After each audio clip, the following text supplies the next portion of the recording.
Welcome back to Bigg Boss season 8. இன்றைக்கி பார்த்தீங்கன்னா முத்து வேஷம் கலைஞ்சி போச்சு. டும் டும் டும் டும் இப்படி தாங்க ஆரம்பிக்கணும். ஏன்னா முத்துடைய வேலைகள்லாம் இப்போ தான் வெளிப்படுது. அதை நாங்கள் ஏற்கனவே டே 1 சொல்லிட்டு இருக்கோம். முத்து ஒரு 3 வாரம் நல்லா பர்ஃபார்ம் பண்ணார். அதுக்கப்புறம் அவருடைய ஆக்டிவிட்டீஸ்லாம் பார்த்தீங்கன்னா அப்படியே தலைகணம் சொல்லுவாங்க இல்லையா, தலைக்கு ஏறிய ஒரு கணம். அதுதான் அவர் ரொம்ப திமிரு, அந்த ஒரு மாதிரி இருக்குது அவரோட ஆட்டிடியூடு. இதைத்தான் நாங்கள் வீடியோ ஃபஸ்ட்லேருந்தே நாங்கள் சொல்லிட்டு வரோம். ஆனால் எல்லாருமே கமெண்ட்ஸில் அப்படி இல்லை, நீங்கள் என்ன சௌந்தர்யாவோட பிஆர்லாம் சொல்கிறீங்க. ஏங்க, ஒரு சாமானிய மனுஷன் ஒரு கேமை பார்த்துட்டு நாங்கள் இதை லைவெல்லாம் பார்த்துட்டு எங்களுக்கு பிடிச்சதுனால, அதாவது பிடிச்சதுன்றதை விட இது மாதிரி தான் வெளி உலகத்துலேயும் நிறைய ஒவ்வொரு குடும்பத்தில் கூட இப்படிப்பட்டதான ஒரு சூழல்லாம் நிலவுதுங்க. அதை வச்சு தான் நாங்கள் ஒரு ஆற்றாமையை தீர்த்துக்கிறதுக்காக தான் இதை ரிவ்யூ பண்ணுறோன்றதே உண்மை. அதுதான் உண்மை. மற்றபடி பிஆர் அதெல்லாம் என்ன, யார், எப்படின்றதெல்லாம் நமக்கு தெரியாதுங்க. அந்த கண்டென்ட்டுக்குள்ளே நம்ம போக வேண்டாம். இது எங்களுக்கு இந்த பிக் பாஸ் ஷோ பிடிச்சி அதனால் நாங்கள் ரிவ்யூ பண்ணுறோம். அதனால் பாருங்கள், இப்போ நம்ம சொல்ல வர்றது இந்த முத்துவோட வேஷம் நாளுக்கு நாள் வெளுத்து போகுதுன்னு தான் அர்த்தம். இதுக்கு முதல்ல ஸ்டார்ட் பண்ணி விட்டது நம்ம ஜெஃப்ரி தான். ஜெஃப்ரி வெளியில் வரும்போது எல்லாரும் கிளாப்ஸ்லாம் பண்ணுறதை பார்த்துட்டு சௌந்தர்யாவுக்கு ஒரு ஆறுதல் சொல்வார். சௌந்தர்யா அழாத, இந்த என்ன சொல்கிறது, உனக்கு ஃபேன்ஸ்லாம் அதிகமாக இருக்காங்க, நீ ரொம்ப ஸ்ட்ராங் பிளேயர், உன்னை பற்றி நாங்கள்லாம் உள்ளே என்ன நினச்சிட்டு இருக்கோன்னு உனக்கு தெரியாது அப்படின்னு சொன்னதையுமே பத்திக்கிச்சுப்பா. யார் யாருக்குன்னா, ஐயோ பத்திக்கிச்சு அப்படிதாங்க சொல்லலாம். யார் யாருக்குன்னா நம்ம அந்த ஜாக்லினுக்கும் முத்துவுக்கு வந்தாங்க. கேமராவும் அவங்கள தான் நல்லா ஃபோக்கஸ் பண்ணியிருக்காங்க. ஏன்னா இவங்க சௌந்தர்யாவை மீறி ஒரு ட்ராமா அங்கே கிரியேட் பண்ணணும். அப்போ தான் இவங்களது எடுப்படும். ஒருத்தரை என்ன சொல்கிறது, அவங்கள மீறி அவங்கள டாமினேட் பண்ணி இவங்க முன்னுக்கு வந்தால் தான் இவங்க யாருன்றதை இவங்க காட்ட முடியும் அந்த ஷோவில். இல்லை, இதில் என்ன ஒரு விஷயம் பார்த்தீங்கன்னா, சௌந்தர்யா எது போனாலும் கியூட்டுங்க. அது தப்பாக கூட பண்ணிட்டேங்க. ஒரு கிறிஸ்மஸ் தாத்தா வச்சு வேலை பண்ணிச்சு, அது செம்ம க்யூட்டாக பண்ணியிருந்தாங்க. ஆனால் அதை இதையே என்ன பண்ணுறது, மார்க் பண்ணுறாங்களா, இமிட்டேட் பண்ணுறாங்களா, இல்லை காப்பி பேஸ்ட் பண்ணுறாங்களா அது தெரியாது. இதையே தான் நம்ம ஜாக்லினா பண்ணுவாங்க. அழும்போது இந்த உதட்டெல்லாம் பிதுக்கி குட்டி பாப்பா மாதிரிலாம் அழறதுலாம் நல்லாவே இல்லை. அதே மாதிரி முத்துக்குமார் என்ன பண்ணுவார், சௌந்தர்யா மாதிரி இந்த கண்ணை உருட்டி பண்ணுறது, ஐயோப்பா தாங்கலைங்க. இது மாதிரிலாம் பண்ணுறதெல்லாம் நல்லா இல்லை. ஒவ்வொருத்தருக்கான ஒவ்வொரு கேரக்டரு, அந்த கேரக்டருக்கான ஒரு எக்ஸ்பிரஷன்ஸ் இருக்கும்ல, அதை அவங்கவுங்க செஞ்சாதாங்க நல்லா இருக்கும். இப்போ தீபக்கு எவ்வளோ நல்லா இருக்காரு. தீபக்கு அவருடைய ஆக்டிவிட்டி, அவருடைய ஆட்டிடியூடு எல்லாமே நார்மலாக இருக்குது. ஆனால் இதே விஷால் பாருங்க, அவங்களுடைய கேரக்டர் வேறு. அவன் என்னன்னா, அவன் தாவி விட்டு, அதாவது குரங்கு தாவுற மாதிரி தாவினே இருப்பான். ஏற்கனவே அது பேர், அந்த பொண்ணு பேர் மந்திர வெளியே போயிடுச்சு, தர்ஷிகா. அடுத்தது பார்த்தீங்கன்னா இப்போ அன்ஷிகா. அடுத்தது யாரான போவான்னு தெரியாது. ஏன்னா அவன் கேரக்டர் அப்படிதான், அவன் தாவர கூட்டம். அவங்களே தாங்க இதை டிசைன் பண்றாங்க. நம்ம என்னவா நம்ம மற்றவங்களுக்கு நம்மளை பிரதிபலிச்சு காட்டிக்கணும் அப்படின்றது அவங்கவுங்களா தான் இதுக்குள்ள ஒரு டிசைன் பண்ணிக்கிறாங்க. ஒரு மேடை கொடுத்துட்டாங்க, பிக் பாஸ்ன்னு ஒரு மேடை கொடுத்துட்டாங்க. இந்த மேடைக்குள்ள இப்படிப்பட்ட ஒரு 10 பேர் உள்ள நிற்கிறாங்கன்னா இவங்க நம்மளை என்னவா காமிச்சிக்கணும் மக்கள்கிட்ட. ஸோ அப்படி அதாவது சொல்லுவாங்கல்ல, தூங்குற மாதிரியே தூங்கினே இருப்பாங்க, நிஜமாலுமே தூங்கிடுவாங்கல்ல. அது மாதிரி தான் ஒரு நல்லவன் மாதிரி நடிச்சுட்டே இருந்தால் அந்த நல்ல குவாலிட்டிஸ் அவனை என்ன பண்ணும், நிஜமாவே நல்லவனாக ஆக்கிடும். ஸோ அப்படி தான் ஒரு இதுவாக இந்த மேடையை நம்ம யூஸ் பண்ணிக்கணும். ஸோ இதில் ரொம்ப டேலண்டட் யாருன்னு பார்த்தீங்கன்னா அன்ஷிதா சொல்லலாங்க. அவங்களுக்கு வெளியில் அவ்வளோ ஒரு என்ன சொல்கிறது, பேர், ஆமாம், அவ பெயர் என்னென்னமோ இருந்தது. அவங்களோட மென்டலியாகவும் அவங்க ரொம்ப பாதிக்கப்பட்டிருந்தாங்க. அவங்க நியாயமானவங்க, தவறானவங்க, அதெல்லாம் நமக்கு இந்த இடத்துல அதை பேச வேணாம். அது அவங்கள பற்றி பேசுறதுக்கான மேடை இது கிடையாது. அது ஒருத்தரோட பர்சனலை நுழைஞ்சு நம்ம பேசவும் கூடாது. அதனால அது வேண்டாங்க. ஆனால் அன்ஷிதா அந்த பேரையே இதுக்குள்ளே மாற்றிக்கிட்டாங்க. ஒரு தம்பி மேலே பாசமாக இருக்கிற ஒரு அக்கா, அடுத்தது பார்த்தீங்கன்னா நல்ல ஃப்ரெண்ட்ஷிப்காக வாய்ஸ் அவுட் பண்ணுற ஒரு பொண்ணாவும், அதே மாதிரி நியாயமாக பேசுகிற ஒரு பொண்ணாவும் நிறைய இடத்துல நல்லா ஸ்போர்ட்டிவாக விளையாடுறது பார்த்தீங்கன்னா அன்ஷிகா சொல்லாங்க. ஆனால் இன்னைக்கு வெளியே போகிறாங்க, அது வேற விஷயம். ஓப்பனாக சொல்லணும் பார்த்தீங்கன்னா அதாவது பவித்ரால எப்பயோ போக வேண்டியதுங்க. ஸோ இது மாதிரி தான் அவங்கவுங்களுக்கான கேரக்டர் அவங்கவுங்க டிசைன் பண்ணுறாங்க. இதில் முத்து என்ன பண்ணார், தான் வந்து ஒரு மேடை பேச்சாளன், எப்படி நம்ம இந்த தமிழை வச்சு மற்றவங்கள எப்படி பண்ணலாம், எப்படி பேசலாம், நம்மளோட மூவை எப்படி கொண்டு போகலான்னு கொண்டுட்டு வந்ததெல்லாம் ஓகே, நியாயம்தான். ஆனால் அடுத்தவங்கள கிண்டல் கேலி நையாண்டி பேசுறதுக்காக தமிழை வச்சு நீங்கள் யூஸ் பண்ணி விளையாடுவீங்க. அந்த விஷயத்துல வந்து மஞ்சரியை வந்து ஆட்ஸ் ஆஃப் சொல்லாங்க. மஞ்சரியும் அது மாதிரி விளையாடி பார்த்தாங்க. அதுல நிறைய இடத்துல நோஸ் கட் வாங்கிட்டாங்க. விஜய் சேதுபதி சார் கிட்டயும் பேச்சு வாங்கினாங்க. அடுத்தது இப்போ பவித்ரா உள்ள வந்தாங்க இல்லையா, பவித்ராவோட ஃப்ரெண்டு சமந்தா உள்ள வந்தாங்க ஃப்ரீ ஸ்டாஸ்க்ல. அவங்க நெத்தியில் அடிச்ச மாதிரி கிளியரா சொல்லிட்டாங்க, நீ அப்படி பேசல, நீங்க பேசுனது உங்களால தான் பவித்ரா வெளியில தெரிஞ்சான்னு நீங்க சொன்னீங்க மஞ்சரி, அது தப்பு. அதுக்கு உங்களுக்கு முன்னாடியே பவித்ரா இந்த கேமுக்குள்ள இருக்காங்க. அதுதான் கரெக்டான பாயிண்ட். ஃபர்ஸ்ட்லேயே பிளேயர் உள்ள இருக்கிறாங்க, இவங்க வைல்டு கார்டுக்குள்ள வந்துட்டு இப்படியெல்லாம் பேசக்கூடாது. அவங்களோட விளையாட்டு அவங்க விளையாடணும், அதுதான் வேணும். ஆனால் இவங்க மஞ்சரி சொன்னது பவித்ராவை வந்து ஒரு மாதிரி டீக்ரேட் பண்ணி இவங்க பெருசாக பேசுகிற மாதிரி ஒரு பிம்பத்தை உருவாக்குனாங்க. அந்த பிம்பத்தை இவங்க லைவ்ல பார்த்ததுனால அதை கொண்டு வந்து இந்த இடத்துல போட்டு எல்லார் மத்தியிலையும் உடைச்சதுனால மஞ்சரியோட மூக்கும் அந்த இடத்துல வந்து என்ன பண்ணுச்சு, உடைக்கப்பட்டது.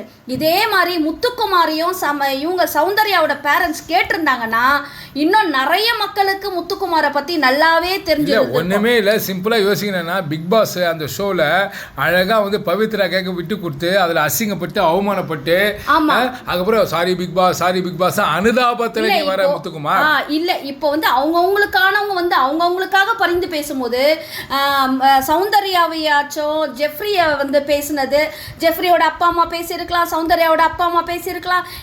ஏன் பொண்ணை வந்து நீ வந்து என்ன சொல்றது காண்டா இருக்குது, அவ என்ன பண்றா, அவளுக்கு கிளாப்ஸ் வருது, வயிற்றுச்சலா இருக்குதுன்னு ஜாக்லினும் முத்துவும் நீங்க ரொம்ப கேவலமா கீழ்த்தரமா பேசுனீங்களே, நீங்க பண்றதுதான் விளையாட்டுன்ற மாதிரி. அப்போ அவங்க அப்பா அம்மா சௌந்தர்யாவோட அப்பா அம்மா உங்களை கேட்டிருக்கணும். ஏன்னா மஞ்சரியை வந்து பவித்ரா ஃப்ரெண்டு கேட்டா மாதிரி. அப்போ உங்களுக்கு தெரிஞ்சிருந்திருக்கோம் நீங்க என்ன கேம் விளையாடி இருக்கீங்க அப்படின்றத முத்துக்கு நம்ம தெரியப்படுத்துறோம், ஜாக்லினுக்கும் இதுல தெரியப்படுத்துறோம். அதே மாதிரி ஜெஃப்ரியோட அப்பா அம்மா வந்திருந்தாங்க பார்த்தீங்களா, அவங்களும் கேட்கல ஜாக்லின் சௌந்தர்யா வந்து ஜெஃப்ரிக்கு நல்ல ஃப்ரெண்டாக தான் இருக்கா, ஆனால் நீ என்ன பண்ணுற, ரயானும் நல்ல ஃப்ரெண்டாக தான் இருக்கா, ஆனால் நீ என்ன பண்ணுற, ஜெஃப்ரியோட முதுகில் சவாரி பண்ணிக்கிட்டு அவனை கேவலமாக காமிக்க ட்ரை பண்ண. ஃபஸ்ட்டு வந்து பாத்ரூமில் ஏன்டா எட்டி பார்க்குறேன்னு ட்ரை பண்ணதுனால தான் அவன் அவங்கள விட்டு டீமை விட்டு வெளியில் வந்து சத்யாவோட சேர்ந்தான். அதுக்கு அடுத்தது பார்த்தீங்கன்னா ஜெஃப்ரி நல்லா கிளாப்ஸ் வாங்குறான், விஜய் சேதுபதி சார் நல்லா பேசுகிறாருன்றதுனால ஜெஃப்ரி தேவையில்லாமல் அசிங்கமாக ப்ரொஜெக்ட் பண்ணுறாரு. அது ஜாக்லினுக்கு வேணால் வேறு மாதிரி இருந்திருக்கலாம். ஏன்னா ஜாக்லின் வந்து என்ன சொல்கிறது, இந்த சீரியலில் நடிக்கிறாங்க, சினியில் இருக்கிறாங்க, அதனால் அவங்களோட வேறு மாதிரி கேரக்டராக கூட அவங்களோட எல்லாத்தையுமே அட்ஜஸ்ட் பண்ண போகிற கேரக்டராக இருக்கலாம். ஆனால் ஜெஃப்ரி அப்படி கிடையாது. ஒரு மிடில் கிளாஸ் ஃபேமிலியிலேருந்து உள்ளே வந்து தன்னோட பாடல்களை வெளியில் காமிக்கணும், தன்னோட டேலண்ட்டை வெளில காமிக்கணும்னு வந்திருக்கான். ஸோ அப்படிப்பட்ட பையன் மேலே கையை காலை போட்டுக்கிட்டு ரொம்ப அசிங்கமாக ஒரு அக்கா வந்து தம்பி மேலே அப்படிதான் போட்டு விளையாடலாம், படுத்து தூங்கலாம், என்னென்ன பண்ணலாம். ஆனால் அது மீறி அளவுக்கு மீறினதாக இருந்தது. அது நல்லாவே இல்லை. நீ ஜாக்லின் வந்து அசிங்கமாக ப்ரொஜெக்ட் பண்ண. அப்போ வந்து என்ன நினைப்பாங்க, ஜெஃப்ரியை தான் தப்பான்னு பேசியிருப்பாங்க. ஏன்னா ஜாக்லினை பேச மாட்டாங்க, ஜாக்லினுக்கு நிறைய இன்ஃப்ளூயன்ஸ் இருக்குது, அதனால் ஜாக்லினை யாரும் பேச மாட்டாங்க, ஜெஃப்ரியை பேசியிருப்பாங்க. அப்போது ஜாக்லின் வந்து என்னவா அந்த இடத்துல ஜெஃப்ரியை வந்து அடையாளப்படுத்தி இருக்கிறாங்கன்றதை நீங்கள் பாருங்கள். இப்படிப்பட்ட ஜாக்லினும் முத்துவும் என்ன சொல்றது, ஒரு அந்த டாப் 5க்குள்ள கூட தகுதி கிடையாதுன்னு தான் நம்ம சொல்ல வரோம். என்ன ஒரு விஷயம் பார்த்தீங்கன்னா, இப்போ இவங்க 2 பேரும் ஒன்றா இருந்தாங்க. இப்போ என்ன பண்ணா ஜாக்லினை முத்துவை வந்து கார்னர் பண்ணுறாங்க. அதான் ஜாக்லினுடைய கேமு.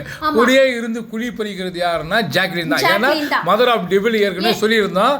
இப்போ என்ன முத்து போகிற காஸ்டியூம்ஸ்லேருந்து, ஏன்னா இவ்வளோ நாள் வந்து முத்துவோட ட்ராவல் பண்ணாங்க. இப்போ முத்துக்கு கிளாப்ஸ் அதிகமாகிடுச்சு. அதனால் முத்துவை வந்து எப்படியாவது ஏற்கனவே அவங்க சொல்லிட்டாங்க, முத்து சொல்லிட்டா இனிமேல் வந்து நம்ம 2 பேரும் வந்து எப்படி கேம் விளையாட போகிறோன்றதை பாருன்னு அப்படி 2 பேரும் சேலஞ்செலாம் பண்ணிக்கிட்டாங்க. அதனோட வெளிப்பாடோ என்னன்றது தெரியல. ஜாக்லின் என்ன பண்ணுறாங்க, முத்துவோட அதாவது அந்த சிம்பத்தி கிரியேட் பண்ணி அவர் ஓட்டு வாங்குறாருல, அதை உடைக்கணும்னு ட்ரை பண்ணிட்டாங்க. உடனே அவரோட காஸ்டியூம்லாம் வருது. அதெல்லாம் பார்த்துட்டு மக்களே இங்கே பாருங்க எவ்வளோ காஸ்ட்லியான 5000 ட்ரெஸ் 7000 ட்ரெஸ் இவனா கஷ்டப்படுறான், இவன் இப்படியா அப்படியா பார்த்துக்குங்க அப்படின்னு சொல்றாங்க. இதுதான் வந்து ஜாக்லினுடைய கேரக்டர். ஏன்னா ஆமாம் ஜாக்லின் இப்படி சொல்லி அடையாளப்படுத்துறாங்க. அப்போ பாருங்க ஒவ்வொருத்தருக்குள்ள எவ்வளோ வன்மம் இருக்குன்னு. இவ்வளோ நாள் முத்துன்னு சொல்லிட்டு முத்துவோட கேமையும் ஸ்பாயில் பண்ண ஜாக்லின் ட்ரை பண்ணாங்க. ஆனால் முத்துக்கு என்ன சொல்கிறேன், நீங்கள் வந்து சௌந்தர்யாவை வந்து விஜய் சேதுபதி சார் சொல்லும் போது இவங்களுக்கு வந்து மக்களே ஓட்டு போடாதீங்க, எனக்கு ஓட்டு போடலனாலும் பரவாயில்ல, சௌந்தர்யாவுக்கு ஓட்டு போடாதீங்கன்னு சொல்லிட்டு எனக்கு 2 கண்ணு போனாலும் பரவாயில்ல. ஆமா, அப்போ இதுதான் தமிழோட உங்களோட அறமா அப்படின்னு கேட்குறோம். ஸோ முத்துவோட கேம் வந்து இதில் நல்லா இல்லை, பார்க்கவே ரொம்ப ஆக்வர்டாக இருக்க சொல்லுவாங்கல்ல, அவரோட ஆக்டிவிட்டீஸாக இருக்கட்டும், அவருடைய என்ன சொல்றது, இல்லை எல்லாத்துலேயும் மூக்க நுழைக்கிறது எனக்கு பிடிக்கலங்க. எனக்கு இல்லைங்க, எல்லாருக்குமே பிடிக்கலங்க, யாருக்குமே பிடிக்கலங்க, இரிட்டேட்டாக இருக்குதுங்க. எந்த ஃபேமிலி வந்தாலும் இவர் என்னமோ தலைமை பிக் பாஸ் உடைய ஓனர் மாதிரி இவன் பண்ணி நிற்கிறான். இது எல்லாருமே இரிட்டேட் ஆகுறாங்க. இவரோட வாய்ஸ் தான் அந்த இடத்துல டாமினண்ட்டாக இருக்கணும்னு ஏன்னா நான் பிரதிபலிச்சுக்கிறாரா அவர். அதே மாதிரி அவங்க அம்மா சொன்னதை எங்களுக்கு வந்து யாருக்குமே வந்து மகிழ்ச்சியாக இல்லைங்க. நீ ரொம்ப புத்திசாலிப்பா, நீ ரொம்ப அறிவாளி அப்படின்னும் போது மற்றவங்களாம் முட்டாள் மாதிரி காமிக்கிறாங்க. இதை நான் உண்மையிலே சொல்கிறேன். ஏன்னா மற்ற கண்டஸ்டன்ட்லாம் முட்டாளாங்க.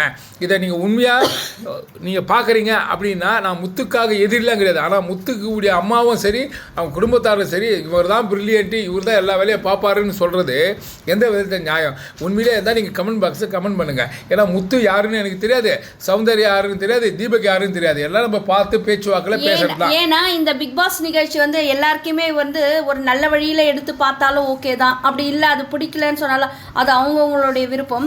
ஆனால் இதை தொடர்ந்து பாருங்கள், நமக்கே ஒரு ஆர்வமாக இருக்குது. ஒவ்வொரு குடும்பத்துலையும் இப்படி ஒரு 10 பேர் இருக்கிற குடும்பம், ஜாயின்ட் ஃபேமிலியாக இருக்கட்டும், அது ஒரு இண்டிவிஜுவல் ஃபேமிலியாக கூட இருக்கட்டும், இதே மாதிரி ஒரு 10 கேரக்டர்ஸ் இருப்பாங்கங்க. ஒருத்தர் ஒரு விதமாக சொன்னால் அதை வேறு விதமாக பேசி ஒரு குடும்பத்துக்குள்ளே எவ்வளோலாம் கலகங்கள் வருது. அப்போது அந்த குடும்பத்தாரே அவங்கள இது பண்ணுற மாதிரிலாம், டீக்ரேட் பண்ணுற மாதிரிலாம் ஒரு சூழ்நிலைகள்லாம் இருக்குது. ஸோ இதையும் மேட்ச் பண்ணி பார்க்கும்போது தான் தெரியுது எவ்வளவு எந்தெந்த விதத்திலலாம் நம்ம உஷாராக இருக்கணும், நம்ம கூடவே இருக்கிறவனை கூட நம்பக்கூடாது. அப்படி தான் இன்றைக்கான உறவு முறைகள்லாம் இருக்குது. அதுக்கு பிக் பாஸை வந்து நம்ம ஒரு உதாரணமாக கூட எடுத்துகிட்டு போகலான்னு வச்சுக்கோங்களேன். நமக்கு எது தேவை, என்டர்டெயின்மெண்ட்டு. நம்மளை கொஞ்சம் என்டர்டெயின் பண்ணுறாங்க, இந்த சீரியல் பார்த்து சும்மா அது மாதிரி ரெகுலராக அது அப்படி ஒரு இது இல்லாமல் இது ஒரு ஷோ.